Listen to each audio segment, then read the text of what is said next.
രചന ഗംഗോത്രി. ഭാഗം 75. കടയിലുണ്ടായിരുന്ന പെൺകുട്ടിയുടെ ചോദ്യം കേട്ട് അവൾ ഞെട്ടി അവളെ നോക്കി. അപ്പോഴാണ് അത് എന്ത് കടയാണ് എന്ന് പോലും അവൾ നോക്കുന്നത്. അത് സ്ത്രീകൾക്കും പുരുഷന്മാർക്കും വേണ്ടിയുള്ള അണ്ടർ ഗാർമെൻസിന് മാത്രമായിട്ടുള്ളൊരു കടയായിരുന്നു. അവളൊന്നും മിണ്ടാതെ പുറത്തേക്ക് ഇറങ്ങാൻ തുടങ്ങിയപ്പോഴാണ് ശിവറാം അങ്ങോട്ട് വരുന്നത് കണ്ടത്. ഞാൻ താമസിച്ചു പോയോ? താ ഷോപ്പിങ്ങിലായിരുന്നു. ശിവറാം അവളോട് മിണ്ടിത്തുടങ്ങാൻ ഒരു കാര്യം കിട്ടിയതുപോലെ അവളോട് ചോദിച്ചു. അയാളും സത്യം പറഞ്ഞാൽ കടയിലേക്ക് ശ്രദ്ധിച്ചില്ല. മാഡം ഭർത്താവ് വരാൻ വേണ്ടി കാത്തു നിന്നതായിരുന്നു അല്ലേ? ഇനി വരൂ, എന്താ വേണ്ടതെന്ന് പറയൂ, സെയിൽസ് ഗേൾ സുമിത്രയുടെ പിന്നാലെ വന്നു പറഞ്ഞു. അത് കേട്ട് നിന്ന ശിവറാം സുമിത്രയെ നോക്കിക്കൊണ്ട് അവളെ അകത്തേക്ക് ക്ഷണിച്ചു. വാടോ, ഞാനും വരാം. എന്താണെന്ന് വെച്ചാൽ വാങ്ങിക്കാം. ഇന്ന് എൻ്റെ സെലക്ഷൻ ആവട്ടെ, ശിവറാം പറഞ്ഞു. സുമിത്രയുടെ മുഖം വിളറി വെളുത്തു. അവളുടെ മുഖത്തേക്ക് നോക്കിയ ശിവറാമിന് എന്തോ വല്ലായ്മ തോന്നി. ഇവൾക്ക് താൻ വന്നത് ഇഷ്ടപ്പെട്ടില്ലേ? ഇനി തന്നെ ഇഷ്ടമില്ലാഞ്ഞിട്ടായിരിക്കുമോ?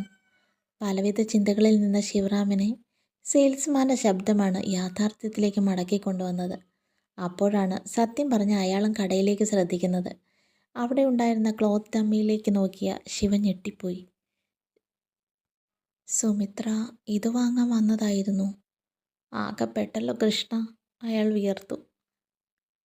എനിക്ക് അത്യാവശ്യമായൊരു കോൾ ചെയ്യാനുണ്ട് എന്ന് പറഞ്ഞ് ശിവറാം പുറത്തേക്ക് തിരിഞ്ഞു നടന്നു. പോകുന്ന വഴി അയാൾ സുമിത്രയുടെ കയ്യിൽ പിടിച്ചുകൊണ്ട് പുറത്തേക്ക് നടന്നു. രണ്ടുപേർക്കും എന്താണ് സംസാരിക്കേണ്ടതെന്നറിയില്ലായിരുന്നു. എന്തായാലും ആദ്യ കൂടിക്കാഴ്ച അടിപൊളിയായി. അയാൾ മനസ്സിൽ ചിന്തിച്ചു. നമുക്ക് ആദ്യം ഒരു കോഫി കുടിക്കാം. തൻ്റെ കൈ എന്താ ഇങ്ങനെ തണുത്തിരിക്കുന്നേ? താനെന്തിനാടോ ഇങ്ങനെ പരിഭ്രമിക്കുന്നേ? ഞാനല്ലേ വന്നത്, പ്രധാനമന്ത്രി ഒന്നും അല്ലല്ലോ. താൻ കൂളായിട്ടിരിക്കടോ. എന്ത് വേണമെങ്കിലും എന്നോട് പറയാം. തൻ്റെ ഇഷ്ടങ്ങൾ, ഇഷ്ടക്കേടുകൾ, നല്ലൊരു സുഹൃത്തിനെ പോലെ എല്ലാം എന്നോട് തുറന്നു പറയാം. നമുക്കിഷ്ടമുള്ളതൊക്കെ ചെയ്യാം. തൻ്റെ എല്ലാ പ്രശ്നങ്ങളിലും ഞാനുണ്ടാവും. അത് സന്തോഷമായാലും സങ്കടമായാലും. പിന്നെ ഒരു രാജ്ഞിയെപ്പോലെ നോക്കാമെന്നൊന്നും എനിക്ക് പറയാൻ കഴിയില്ല. കാരണം ജീവിതമാകുമ്പോൾ നല്ലതും ചീത്തയും സംഭവിക്കാം. സമ്പത്ത് വരാനും പോകാനും വലിയ സമയമൊന്നും വേണ്ട. പക്ഷേ കൂലിപ്പണി ചെയ്തിട്ടാണെങ്കിലും തന്നെ ഞാൻ നോക്കും. തെറ്റിദ്ധരിക്കരുത്, ഞാൻ ഒരിക്കലും അതിനെ കുറച്ച് കണ്ടതല്ല. നമ്മുടെ മലയാളികൾക്ക് അതിലൊരു കുറച്ചിലുണ്ട്. നാട്ടിൽ ഒരുപാട് തൊഴിലവസരങ്ങളുണ്ട്. അതെല്ലാം ബംഗാളികൾക്ക് കൊടുത്ത് എന്ത് ജോലിയും ചെയ്യാൻ തയ്യാറായി അവർ വിദേശത്തേക്ക് പോകും. അതൊക്കെ പോട്ടെ, തനിക്ക് കോഫി വേണോ ചായ വേണോ? ശിവ ചോദിച്ചു. ഞാൻ എന്താ വിളിക്കണ്ടേ? തൽക്കാലത്തേക്ക് കണ്ടുപിരിയാനാണെങ്കിൽ ശിവറാം എന്ന് വിളിക്കാം. ഈ ബന്ധം മുന്നോട്ട് കൊണ്ടുപോകാനാണെങ്കിൽ വേറെ എന്തെങ്കിലും വിളിക്കാം. അത് തൻ്റെ ഇഷ്ടം. സുമിത്ര അദ്ദേഹത്തെ കൂർപ്പിച്ചൊന്ന് നോക്കി. എന്നെ പെടുത്തിയല്ലേ എന്നായിരുന്നു ആ നോട്ടത്തിൻ്റെ അർത്ഥം. ഇവിടെ നല്ല മസാല ദോശ കിട്ടും. ഞാൻ ഇടയ്ക്ക് വന്ന് കഴിക്കാറുണ്ട് ശാലിനിയുടെ കൂടെ. സുമിത്ര ആദ്യത്തെ ചോദ്യം അവഗണിച്ചുകൊണ്ട് പറഞ്ഞു. ശാലിനി ശിവറാമിൻ്റെ അനുജൻ്റെ ഭാര്യയാണ്. രണ്ടുപേരും ഒരേ ആശുപത്രിയിലാണ് ജോലി ചെയ്യുന്നത്. ശിവറാം മറ്റൊന്നും ചോദിക്കാതെ 2 മസാല ദോശയും കോഫിയും ഓർഡർ ചെയ്തു. തനിക്ക് ഷോപ്പിംഗ് വല്ലതും ചെയ്യാനുണ്ടോ? ആദ്യം കയറിയ കടയിൽ പോകണമെങ്കിൽ പോകാൻ കേട്ടോ. സുമിത്രയുടെ മുഖം പെട്ടെന്ന് നാണത്താൽ ചുവന്നു. അത് ഞാൻ അവിടെ കയറിയതൊന്നും അല്ല. വന്നു നിന്നപ്പോൾ അതിന് മുമ്പിലായിരുന്നു.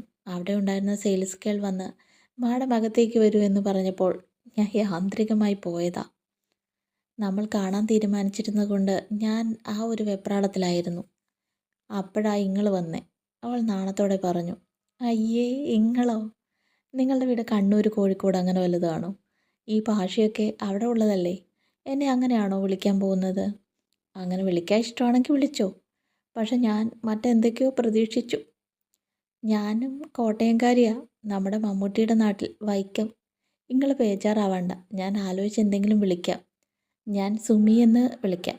ഇഷ്ടം കൂടുമ്പോൾ പെണ്ണേ എന്ന് വിളിക്കും. നമ്മുടെ സ്വകാര്യതയിൽ അപ്പോഴത്തെ മൂഡ് പോലെ എന്തെങ്കിലുമൊക്കെ വിളിക്കും. അപ്പോൾ ഞാൻ തുടങ്ങട്ടെ? ശിവറാം ചോദിച്ചു. എന്ത്? ശിവറാം ഒന്ന് നിവർന്നിരുന്നു. പിന്നെ ജീൻസിൻ്റെ പോക്കറ്റിലുണ്ടായിരുന്ന പേപ്പർ കയ്യിലെടുത്തു.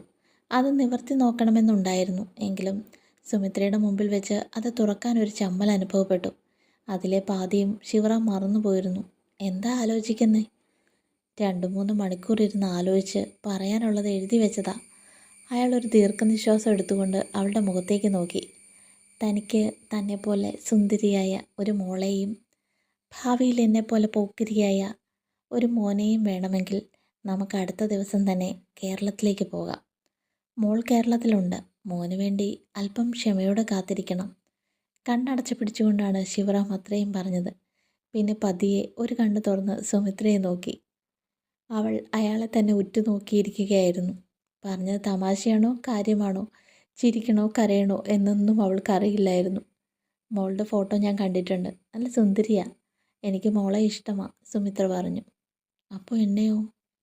സുമിത്രയ്ക്ക് ആ ചോദ്യം കേട്ടപ്പോൾ ചിരിക്കാനാണ് തോന്നിയത്. അവൾ പെട്ടെന്ന് പൊട്ടിച്ചിരിക്കാൻ തുടങ്ങി.